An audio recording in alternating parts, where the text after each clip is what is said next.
Világ, csoda szép, de félek, hogy nem lesz elég. Egyedül járkálok, nem tudom, hogy hol is vagyok.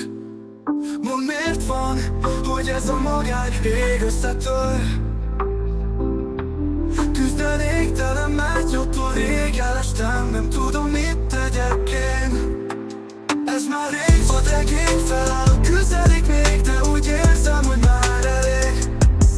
Úton vagyok, de miért ettől féltem?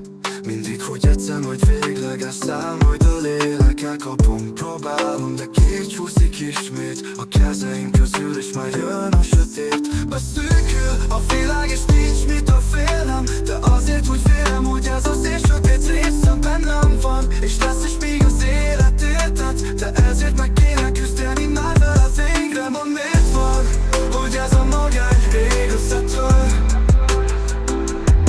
Küzdenék, de ez nem megy, attól rég elestem, nem tudom, mit tegyek én.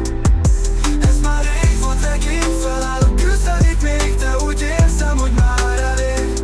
Fogad, hogy jó régen, a falak a szobámban magukhoz hívnak engem, hiszen már elvesztem, de egyszer felállok és megkérdezem majd én, hogy jól vagy és miért van az, hogy az élet csupa remény.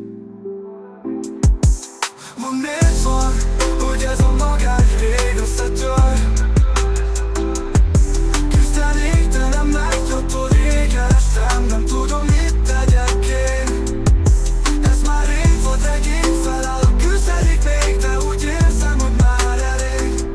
Tudod, hogy jó régen, a falak a szobámban magukhoz hívnak engem, hiszen már elvesztem, de egyszer felállok és megkérdezem majd én, hogy hol vagy és miért van az, hogy az élet csupa remény.